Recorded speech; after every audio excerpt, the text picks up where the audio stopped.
Her name was Hebe, and she was the daughter of Zeus and Hera, destined to be the divine cupbearer of the gods. Hebe's story unfolds against the backdrop of the mighty Olympian gods, a tapestry woven with threads of beauty, laughter, and an ever-present hint of mischief. From the moment of her birth, Hebe radiated a vibrancy that enchanted all who beheld her.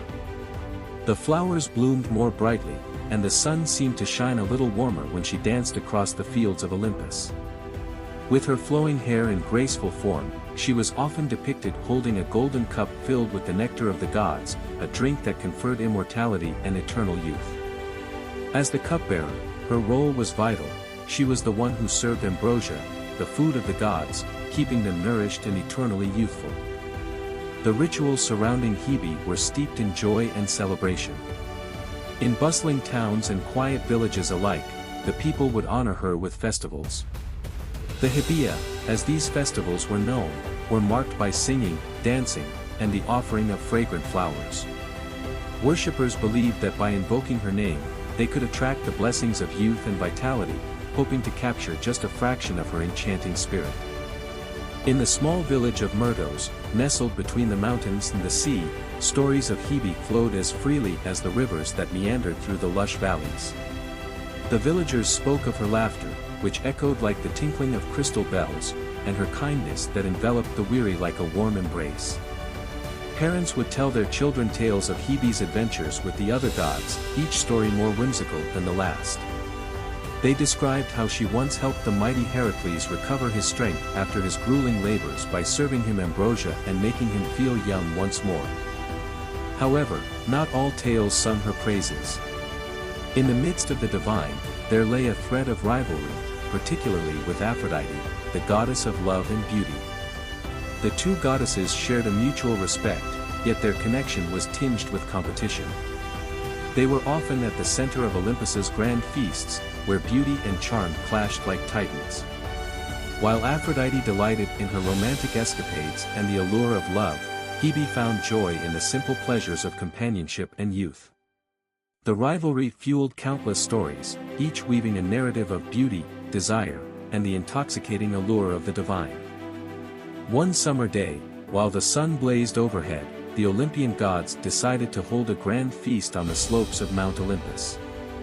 As the banquet unfolded, laughter and merriment filled the air, accompanied by the sweet notes of lyres played by the muses.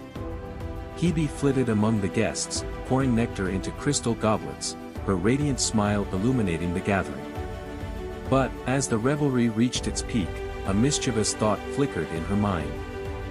Why not add a dash of fun to this feast, she pondered, her eyes sparkling with mischief. And so, Hebe decided to play a prank on her fellow gods.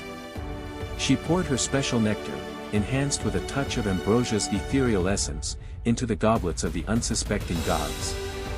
As they drank, an exhilarating energy surged through them, igniting their laughter and prompting impromptu contests of strength and wit. With each sip, they became more spirited, their youthful exuberance bubbling to the surface. Ares, the god of war, challenged Poseidon to a wrestling match, while Dionysus, the god of wine, began to lead the others in song, his voice echoing like thunder across the hills. It was a scene of joyous chaos, with gods and goddesses abandoning their divine decorum in favor of unrestrained revelry. Amidst the laughter, Hebe watched with delight. For in her heart, she understood the true value of youth was not merely in the absence of age but in the spirit of joy and camaraderie it fostered. In that moment, she felt as if she had given the gods something more precious than ambrosia, a reminder of their shared humanity and the lightness of being. Yet, amid the laughter, a moment of quiet reflection descended upon Hebe. She realized that even gods were not immune to the passage of time, that the joys of youth were fleeting. And in that epiphany, she understood the depth of her purpose. It was not only to serve the nectar of immortality but to serve as a reminder of the beauty found in every moment, both the fleeting and the eternal. As the sun began to set, casting a golden hue over the feast, Hebe stepped forward, raising her cup. To youth and laughter, she proclaimed, her voice ringing with sincerity. The gods echoed her sentiment, their goblets raised high, a collective celebration of life itself. From that day forward, the festivals honoring Hebe took on a new significance. Villagers no longer simply sought the favor of youth, they celebrated the bonds of friendship, the joys of living, and the fleeting nature of life. They understood that while youth might fade, the spirit of joy and laughter could endure, like the nectar of the gods, sweet and eternal. In the stories that followed, Hebe became more than just the cupbearer. She became the goddess of youth's spirit, a symbol of vitality and joy, forever reminding mortals and immortals alike that life is not merely lived in the sunlight, but also in the shared laughter that lingers long after the stars have appeared in the sky.